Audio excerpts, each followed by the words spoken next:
Welcome to the Business Talk, a global podcast series that highlights distinguished faculty members and their impactful scholarly contributions. I'm Deepak, your host from India. We are pleased to welcome Professor Lori Ringhand, J. Alton Hosch Professor of Law and Josiah Meigs Distinguished Teaching Professor at the University of Georgia School of Law, to Business Talk as our distinguished guest today. Before I get started, I would like to introduce the guest for today's episode. Professor Lori Ringhand is one of America's foremost scholars on constitutional law and the legal frameworks shaping democratic elections.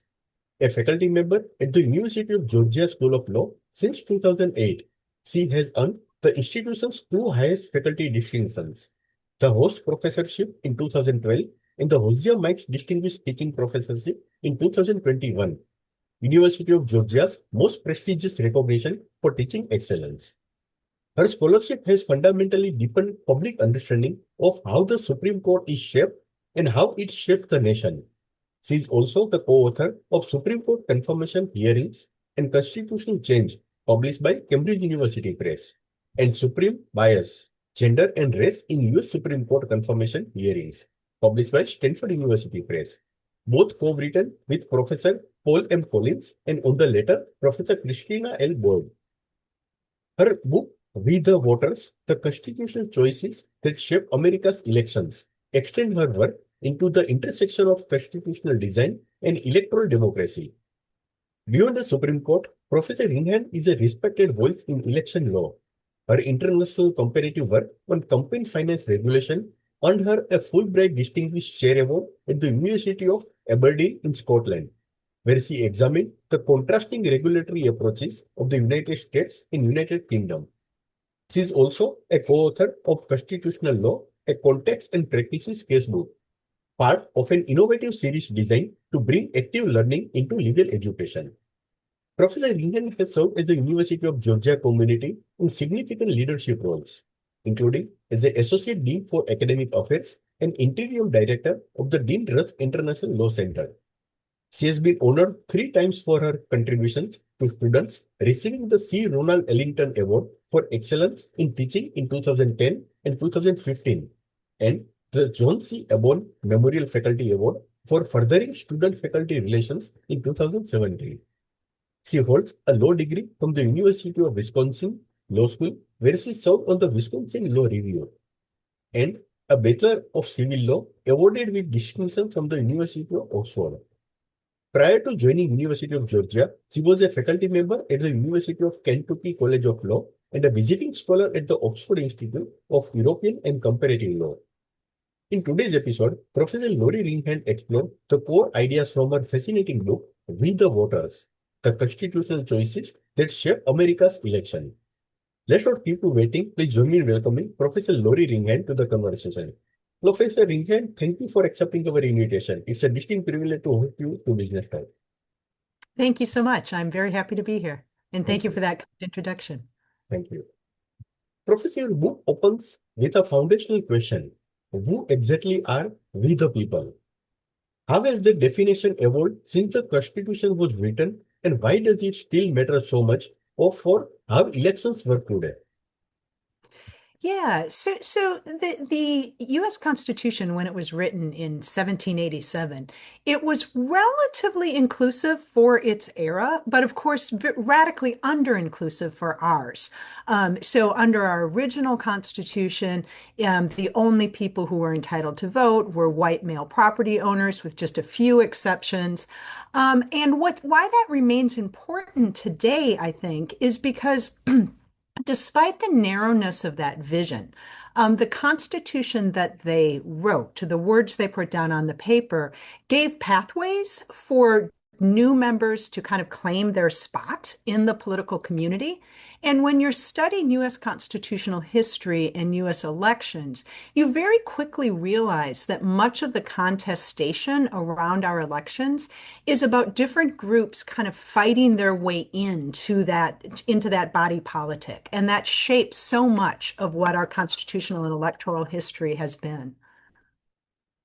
Professor, you describe the Constitution as more of a general framework for elections than a rigid rule book. Can you walk us through what that distinction means in practice? and why it's both empowering and potentially dangerous for democracy? Yeah, that's a great question because it really is both very empowering and potentially dangerous. So, when I say the Constitution is a general framework for elections rather than a legal rule book, what I mean by that is, other than some specific prohibitions on discrimination, like discrimination on the basis of race or gender, for example, there are very few specific rules about elections that are hardwired into the Constitution. And what that means, though, is that many of our disputes about our elections are less about what the specific rule is and more about who gets to decide. So we have a lot of arguments about where the proper location of decisional authority over our elections is. Now, that is, as you say, both empowering and dangerous. It's empowering really for two reasons. What that means is that, well, first of all, the elections are so decentralized that it is very hard to rig, to use an overused word, right? There's so many different people and so many different sources of authority involved. It can be very hard to kind of corrupt the system across the board. And it also means there's a lot of avenues for change. If you're interested in a particular type of reform or a particular type of change, there's lots of pathways into that. So those are the empowering parts of it. The dangerous parts of it, though, and I think we see this increasingly in a lot of the rhetoric around our elections today, because there are so many different sources of authority and because they vary across the country, that can be confusing to people. If you're a person who doesn't pay a lot of attention to elections or U.S. electoral politics, it can catch you by surprise that a state next door to yours that is suddenly consequential in, say, a presidential election has a very different set of voting rules than you do. And that confusion can open the door to kind of manipulation and making people feel that something must be going wrong or bad in the system. And of course, it also enables partisan manipulation and the round of partisan redistricting that we're seeing here in the States right now, I think is a good example of that risk. Professor, many Americans are deeply frustrated with the Electoral College. Yeah. Your book explains the constitutional choices behind it. Does the Constitution actually require the Electoral College, or have we simply chosen not to change it? Yeah, well, unfortunately, the Electoral College is one of those things that is hardwired into the Constitution. It's interesting, though, because it's there for reasons that I think are a bit different than many people assume. Our Constitution, of course, is a Federalist Constitution. We have states empowered to do some things, the federal government empowered to do other things. Many people assume that the Electoral College, like the US Senate, was designed to protect states and particularly small population states. That really wasn't the reason that it was there. It was there, James Madison called it kind of what did he call it? The product of exhausted men at the end of the process or something like that. Nobody loved this. Nobody loved it from the very beginning. They settled on it in large part because they were concerned about the ability. Remember, this is pre-internet, pre-telegraphs, pre-everything. This is horse and buggy eras. They were very concerned about the ability of voters across the expanding nation to know very much about candidates for the office of the president. So the idea behind the Electoral College was you'll vote for people in your community, and then those people who will be kind of the leaders in your community, they'll gather the information they need to cast an informed vote for the US president. So that's why we have this system. But it is hardwired into the Constitution. So it's not something that we can just through ordinary law change, but we can mitigate it. There are various proposals out there that would mitigate its effects. One of my favorite is to increase the size of the House of Representatives, which, because it is population proportionate, would actually make it less likely that the popular vote winner would lose the electoral vote. So there's things we can do around the margin, but that's a heavy lift to amend the Constitution to get rid of it entirely. Professor, one of the book's central tensions is about who gets to make the rules governing elections, Congress, state legislatures, courts, or voters themselves. In your view, is that a question settled, or is it still actively contested? I'm going to say both. Um, it's settled in the sense that we do have constitutional text delegating authority over elections. And that text really lives in two important places. One is the original Constitution, the 1787 Constitution. And the original Constitution very clearly gives to the US Congress the authority to override, to change state laws about the election of federal officials. So Congress has a very vast power, and our Supreme Court, even our most conservative justices on the Supreme Court, have consistently defined and understood that to be a very, very broad power. Congress has a lot of authority to make rules about how we elect members of Congress. So Congress does have this power. Congress also has power under the Reconstruction Amendments. The Reconstruction Amendments, of course, are the trio of amendments that were passed after the U.S. Civil War that insert the federal government and offer protection against race discrimination and other forms of undue burdens on the fundamental right to vote. And Congress also, by those amendments, has authority to enact legislation protecting those. So Congress has some very clear sources of authority. Now, what's still contested, though, and if you follow the U.S. Supreme Court and our Voting Rights Act and what it's been doing in that regard, that's where this contestation is playing out. We're still arguing about exactly what the parameters of that power are. But I think it's pretty uncontested that Congress has more authority than it has tapped, certainly under the original Constitution in regard to the regulation of congressional elections. Professor, the book traces a painful arc from the Civil War amendments to present-day voting restrictions. What Mm-hmm. do you see as the most consequential moment where constitutional promise and political reality diverge most sharply? Yeah. The fall of Reconstruction in the United States, again, after our Civil War. So many people, many Americans, assume that the United States went essentially from the end of the Civil War, which and these three amendments, which abolished slavery and prohibited discrimination on the right to vote on the basis of race, that we went kind of quickly from that period to the era of, Jim Crow apartheid, when everything was segregated by race, especially in the U.S. South. And that's not true. We had a flourishing of a genuinely multiracial democracy in many southern states. Probably the most robust multiple racial democracy that's happened before or since in the United States. We had state legislative bodies in Louisiana in particular, but also some other southern states that had elected a majority of Black men as legislators. We had Black representatives in the U.S. Congress. And it was really a moment of great potential. And it lasted, roughly 30 years. This wasn't a tiny period of time. But then we got into the late 1800s.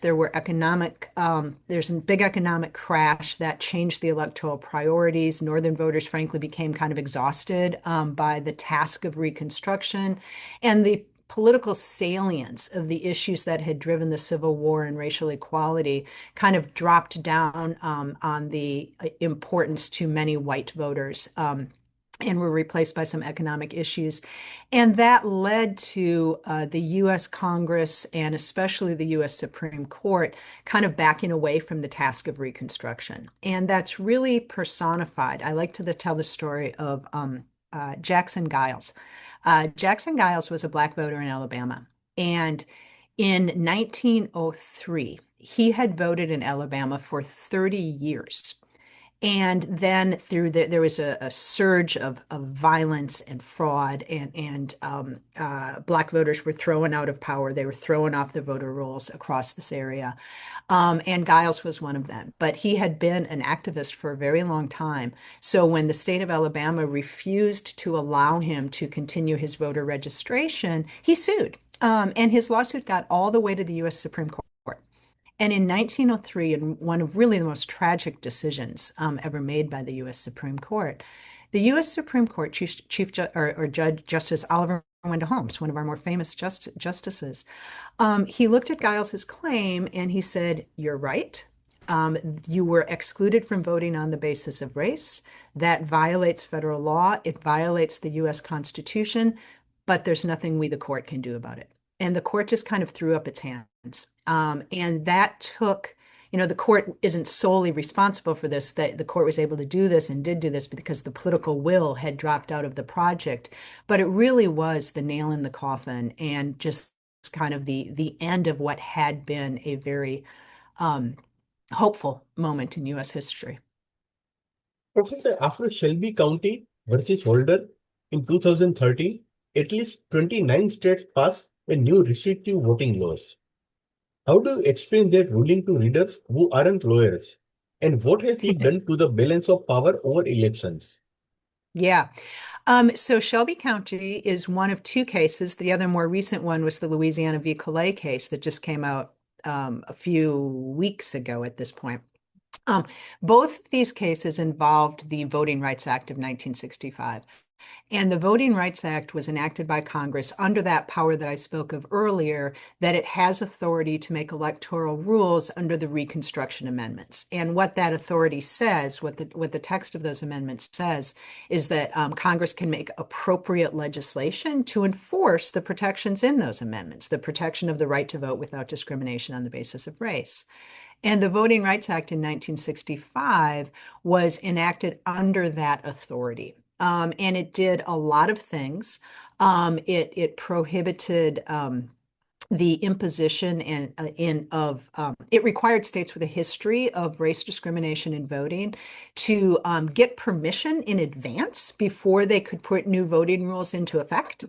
And Shelby County overturned that. It said it was beyond Congress's power. It was beyond the scope of congressional authority to enact that legislation, or at least to keep it in effect as long as it had.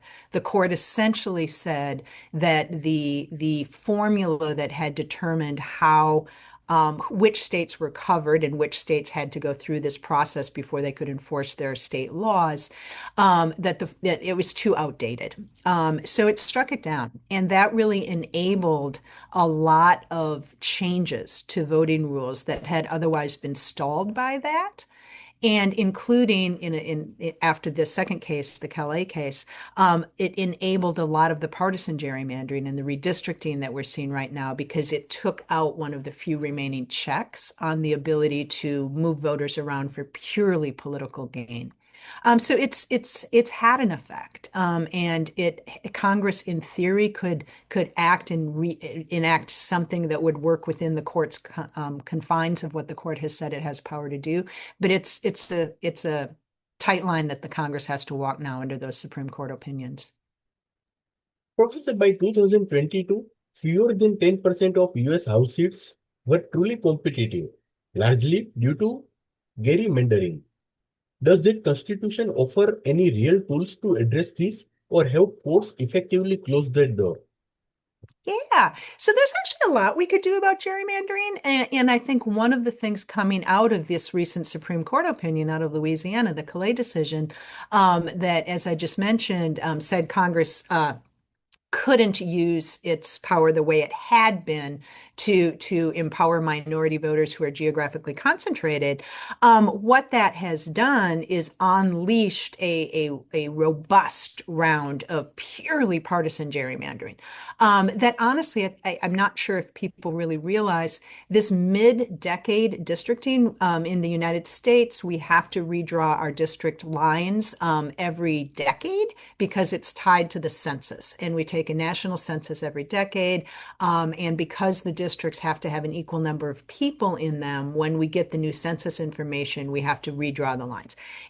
We didn't get a new census. The states right now are just drawing new lines because they can, because there's no law after the recent round of Supreme Court decision that stops them. But this is an area where there could be.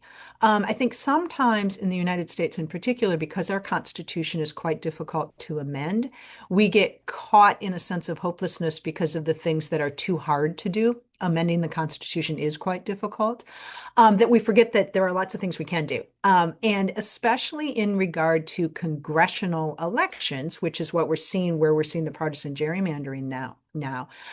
Congress has power to stop this. And in fact, the decision you mentioned earlier, the Shelby County case, and a case kind of from the same era, the Rucho case, when the court said that partisan gerrymandering itself is not directly unconstitutional. The court went out of its way to say, but Congress has this power. Congress can make laws about congressional elections.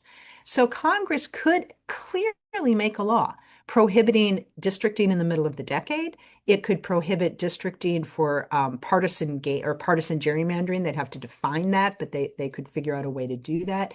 It could probably require states to use districting commissions instead of having legislatures directly draw the lines. That one is a little bit trickier, but there's lots of tools here that Congress could use. It could get rid of single-member districts.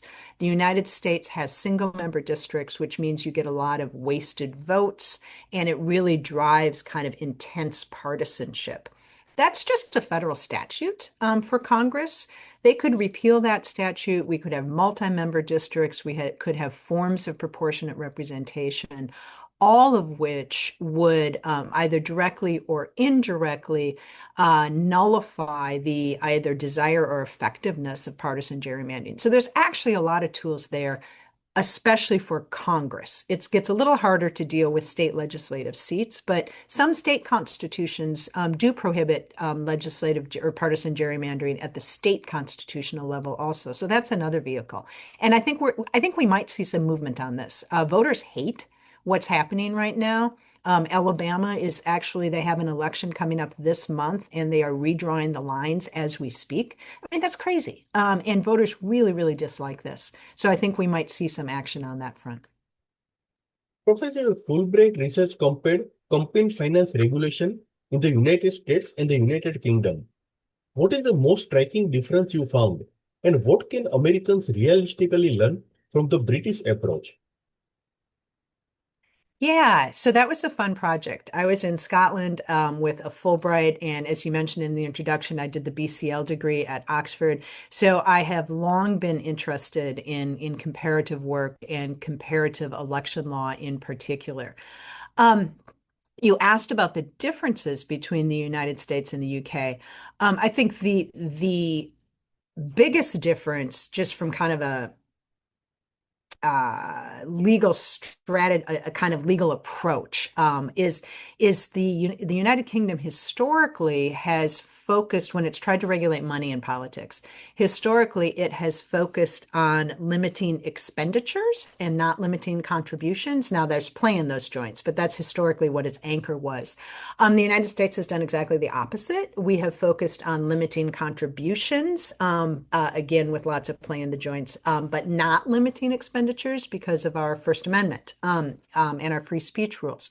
What's much more striking to me, though, actually having been immersed in comparative work in that area for a while, is less the differences than the similarities, quite frankly. And I think that sometimes surprises audiences when I say that, who are familiar with the British system or just frankly familiar with the American system, because the United States and the way we think about the connection between speech and money, the idea that campaign financing, spending money on political advertising or political advocacy is fully protected in the same way that other types of speech are. We're an outlier on that. I think one of the justices on the US or in the UK Supreme Court at one point called us like the elephant in the room. No one wants to be us. People have different approaches to the problem of campaign financing and political party funding, but we are not a role model for anyone in this realm. So I think it's surprising when I say that I actually was struck by more similarities than differences. And here's what I mean by that.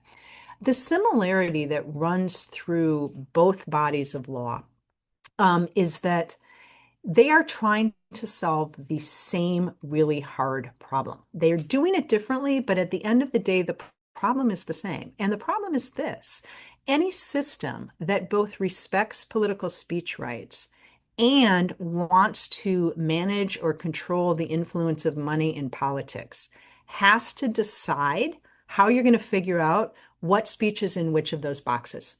What speech is about advocating for the election or defeat of a candidate or a party versus what speech is about talking in robust conversation about issues of public importance. That's a hard line to draw. It genuinely is a difficult line to draw.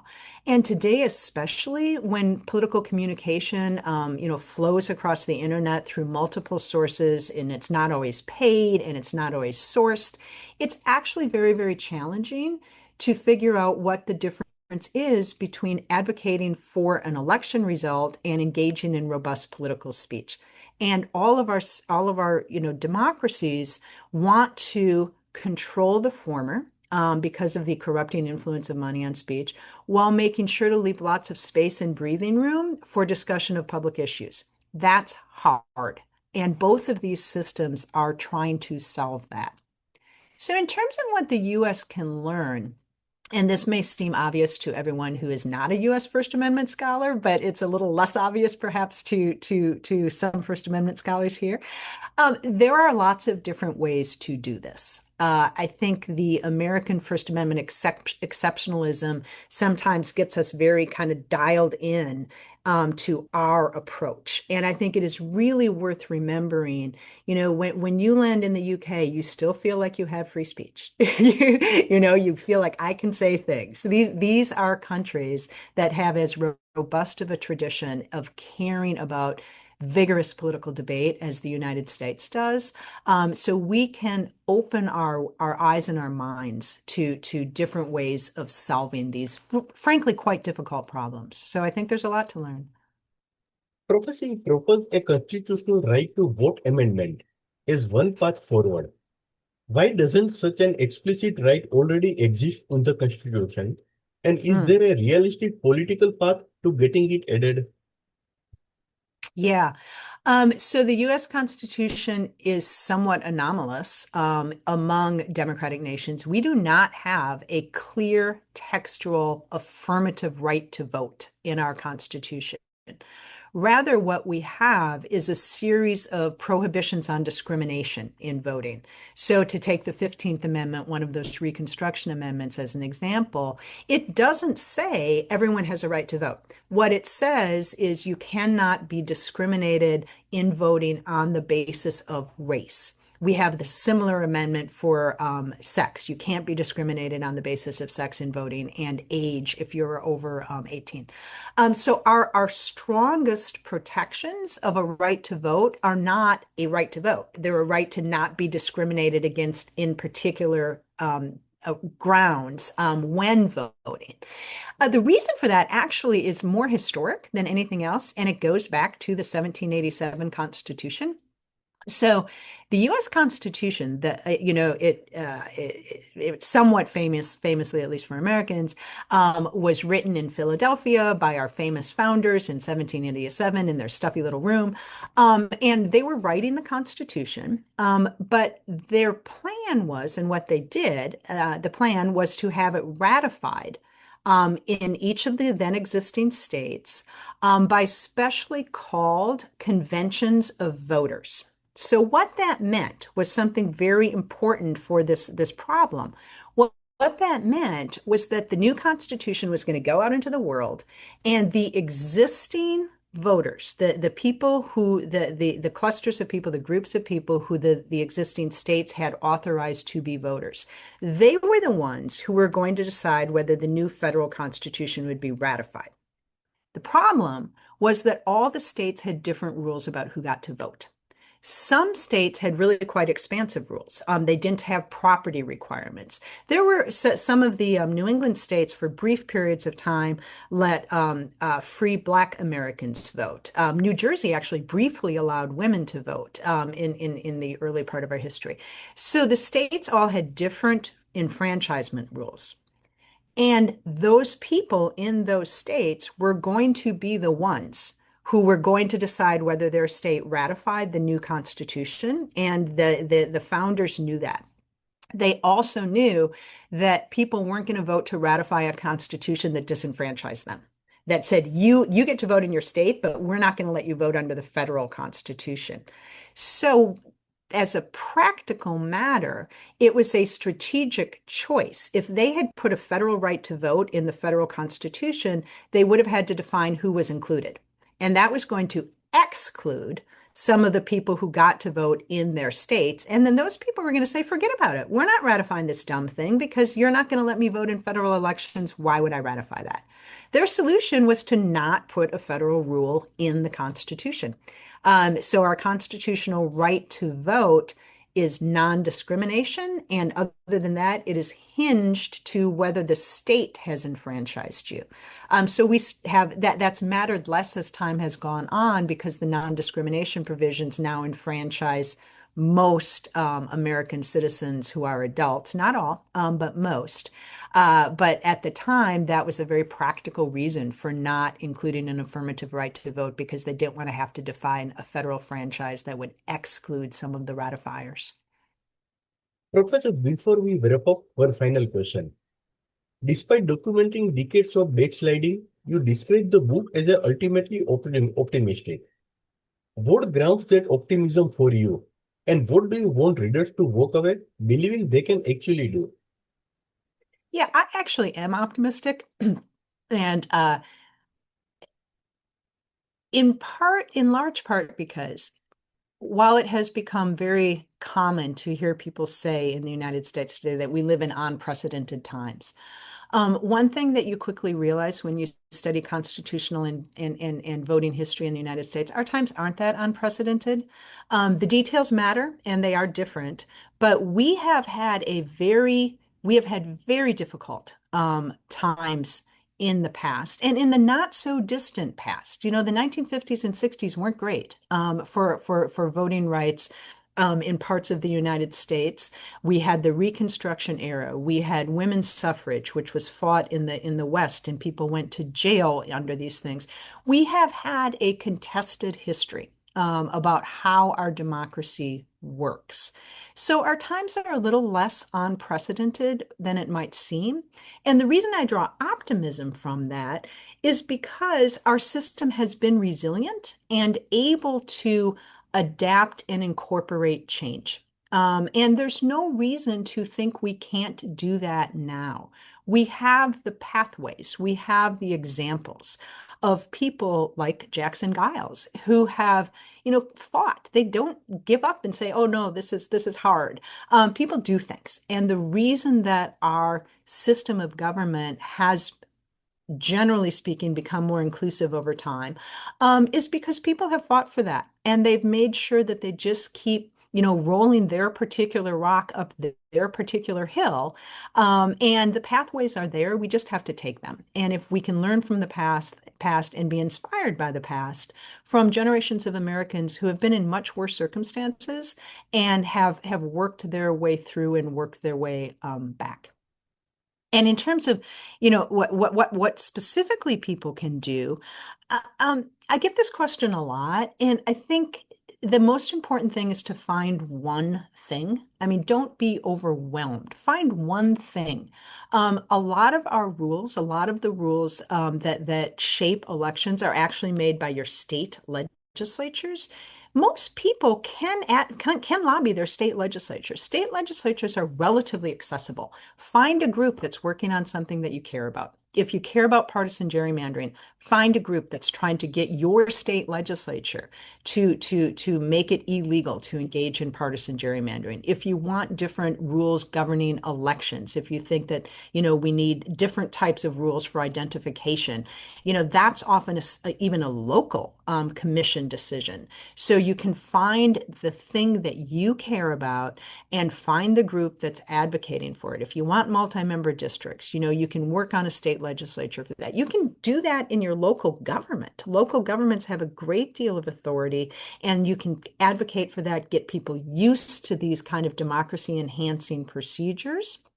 Or just volunteer as a poll worker. We have a constant need for poll workers in the United States. And one thing, poll workers go through extensive training. And that's kind of takes me to the final point that I think is really critical and important. If you don't want to do any of this, just educate yourself. Educate yourself about how the system really works and be a voice that brings real information to the table. The person who knows stuff about how elections work, how ballots are printed, how voting rules are maintained, is an incredibly important voice that can help combat the waves of misinformation that come at us sometimes. So I think everyone can do something. Thank you so much, Professor Lori Ringhand, for a conversation that is both timely and timeless. With the Thank Voters you. is a book that every citizen, not just every lawyer, needs to read. It reminds us that the rules of democracy are not handed down to us, they are choices we make together. We are grateful for your time and your wisdom today. Thank you once again. Thank you so much. I appreciate it.